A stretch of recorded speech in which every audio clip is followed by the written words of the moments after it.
Hi ನಮಸ್ಕಾರ ಸ್ನೇಹಿತರೆ, ನಾನು ನಿಮ್ಮ ಮನೆ ಮಗ ಸಂತೋಷ್. ಇವತ್ತು ನಾನು ನಿಮಗೆ ಏನು ಹೇಳಿಕೊಟ್ಟಿದ್ದೀನಿ ಅಂದರೆ, ಶ್ರೀ ಮಲೆ ಮಹದೇಶ್ವರ ಬೆಟ್ಟದಲ್ಲಿ ನಡೆಯುವಂತಹ ಗೌರಿ ಹಬ್ಬದ ಬಗ್ಗೆ ಒಂದಷ್ಟು ಮಾಹಿತಿಗಳನ್ನು ಹೊತ್ತು ತಂದಿದ್ದೇನೆ.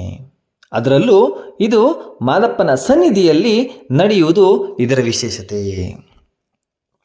ಸಾಲೂರು ಬೃಹನ್ಮಠದ ಡಾಕ್ಟರ್ ಶಾಂತಮಲ್ಲಿಕಾರ್ಜುನ ಶ್ರೀಗಳ ನೇತೃತ್ವದ ತಾಲೂಕಿನ ಪ್ರಸಿದ್ಧ ಧಾರ್ಮಿಕ ಯಾತ್ರಾ ಸ್ಥಳ ಮಲೆ ಮಹದೇಶ್ವರ ಬೆಟ್ಟದ ಮಾದಪ್ಪನ ಸನ್ನಿಧಿಯಲ್ಲಿ ಆಗಸ್ಟ್ 26 ಸ್ವರ್ಣ ಗೌರಿ ವೃತ್ತದಂದು ಗೌರಿ ಮೂರ್ತಿಯನ್ನು ಪ್ರತಿಷ್ಠಾಪಿಸಲಾಯಿತು. ಇದು 5 ದಿನಗಳ ಕಾಲ ವಿಶೇಷ ಪೂಜೆಯಾಗಿರುತ್ತದೆ. ತಲಕಾವೇರಿಯಲ್ಲಿ ಸಂಕ್ರಮಣದಂದು ಕಾವೇರಿಯ ತೀರ್ಥೋದ್ಭವವಾಗುವಂತೆ ಗೌರಿ ಹಬ್ಬದ ದಿನ ಮಹದೇಶ್ವರ ಬೆಟ್ಟದ ಅಂತರಗಂಗೆಯ ಗೌರಿ ಹೊಂಡದಲ್ಲಿ ನೀರು ಜಿನುಗುವುದು ಇಲ್ಲಿನ ಮತ್ತೊಂದು ವಿಶೇಷ. ಹಾಗಾಗಿ ಬೇಡಗಂಪಣ ಅರ್ಚಕರು ಉಪವಾಸವಿದ್ದು ಪ್ರತಿ ವರ್ಷ ಗೌರಿ ಹಬ್ಬದ ದಿನದಂದು ಮಾದಪ್ಪನ ಸನ್ನಿಧಿಯಲ್ಲಿ ಸಾಲೂರು ಬೃಹನ್ಮಠದ ಶ್ರೀಗಳ ಸಾನ್ನಿಧ್ಯದಲ್ಲಿ ವಿಶೇಷ ಪೂಜೆ ನೆರವೇರಿಸಲಾಯಿತು. ಸ್ವರ್ಣ ಗೌರಿ ವೃತ್ತದಂದು ಬೇಡಗಂಪಣ ಅರ್ಚಕರು ಸಾಲೂರು ಶ್ರೀ ಹಾಗೂ ಭಕ್ತರೊಂದಿಗೆ ಮೆರವಣಿಗೆ ಮೂಲಕ ಅಂತರಗಂಗೆಯ ಸಮೀಪದ ಗೌರಿ ಹೊಂಡಕ್ಕೆ ತೆರಳಿ ಶ್ರೀಗಳ ಸಮ್ಮುಖದಲ್ಲಿ ವಿಶೇಷ ಪೂಜೆ ಸಲ್ಲಿಸಲಾಗುತ್ತದೆ. ಈ ವೇಳೆ ನೀರು ಜಿನುಗುತ್ತಿದ್ದಂತೆಯೇ ಹೊಂಡಕ್ಕೆ ಬಾಗಿನ ಅರ್ಪಿಸಲಾಗುತ್ತದೆ. ಬಳಿಕ ಮಾದಪ್ಪನ ಅಭಿಷೇಕಕ್ಕೆ ಬೆಳ್ಳಿ ಕೊಡಗ ಹಾಗೂ ಗೌರಿ ಕಳಸಕ್ಕೆ ಹೊಂಡದ ನೀರನ್ನು ತುಂಬಿ ಬಿಲ್ವಾರ್ಚನೆ ನೆರವೇರಿಸಿ ಮಹಾಮಂಗಳಾರತಿ ಬೆಳಗಿಸಲಾಗುತ್ತದೆ. ಗೌರಿ ಮೂರ್ತಿಯನ್ನು ವಿವಿಧ ಪುಷ್ಪಗಳಿಂದ ಸಿಂಗರಿಸಿ ಪಲ್ಲಕ್ಕಿಯಲ್ಲಿ ಕೂರಿಸಿ ಬೆಳ್ಳಿ ಕೊಡಗ ಹಾಗೂ ಕಳಸವನ್ನು ಹೊತ್ತು ಅರ್ಚಕರು ಮೆರವಣಿಗೆ ಮೂಲಕ ದೇಗುಲಕ್ಕೆ ಆಗಮಿಸಿ ಪ್ರದಕ್ಷಿಣೆ ಹಾಕಿ ಗೌರಿ ಮೂರ್ತಿಯನ್ನು ಪ್ರತಿಷ್ಠಾಪಿಸಲಾಯಿತು. 5 ದಿನಗಳ ಕಾಲ ದೇಗುಲದಲ್ಲಿ ಮಾದಪ್ಪನ ಮೂರ್ತಿ ಜೊತೆಗೆ ಗೌರಿ ಮೂರ್ತಿಗೂ ವಿಶೇಷ ಪೂಜೆಗಳನ್ನು ಸಲ್ಲಿಸುವುದು.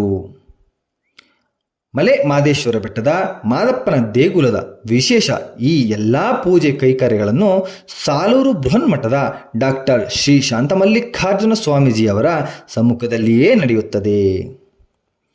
ಗೌರಮ್ಮನಿಗೆ 5 ದಿನ ವಿಶೇಷ ಪಡಿತರ ಪೂಜೆ, ನೀರು ತುಂಬಿದ ಕಳಸವನ್ನು ಗರ್ಭಗುಡಿಯಲ್ಲಿ ಪ್ರತಿಷ್ಠಾಪಿಸಿ 5 ದಿನಗಳ ಕಾಲ ಬೇಡಗಂಪನವರು ಕ್ಷೇತ್ರದ ಸಂಪ್ರದಾಯದಂತೆ ಪೂಜೆ ನೆರವೇರಿಸಲಾಗುತ್ತದೆ. ಮೊದಲ ದಿನ ಮಂಡ್ಲೆ ಪಾಲಿನವರು, 2ನೇ ದಿನ ಪ್ರಾಧಿಕಾರದ ವತಿಯಿಂದ ಗೌರಿ ಕಳಸಕ್ಕೆ ಪೂಜೆ ನಡೆಯುತ್ತದೆ. 3ನೇ ದಿನ ದೊಡ್ಡ ಪಾಲಿನ ಬೇಡಗಂಪಣ ಕುಲದವರು, 4ನೇ ದಿನ ಚಿಕ್ಕಪಾಲು ಮನೆತನದವರು ಹಾಗೂ ಕೊನೆಯ ದಿನ ಸಾಲೂರು ಬೃಹನ್ಮಠದ ವತಿಯಿಂದ ಪಡಿತರ ಸೇವೆ ಸಲ್ಲಿಸಿ ಪೀಠಾಧಿಪತಿ ಡಾಕ್ಟರ್ ಶ್ರೀ ಶಾಂತಮಲ್ಲಿಕಾರ್ಜುನ ಸ್ವಾಮೀಜಿಯವರಿಂದ ವಿಶೇಷ ಪೂಜೆ ನೆರವೇರಿಸಿ ಅಂತರಗಂಗೆಯಲ್ಲಿ ವಿಸರ್ಜನೆ ಮಾಡಲಾಗುತ್ತದೆ. ವಿಸರ್ಜನೆ ಸಮಯದಲ್ಲಿ ದೇವಿಗೆ ಸಿಹಿ ತಿನಿಸುಗಳನ್ನು ನೈವೇದ್ಯ ಮಾಡಿ ಆರತಿ ಮಾಡಲಾಗುತ್ತದೆ.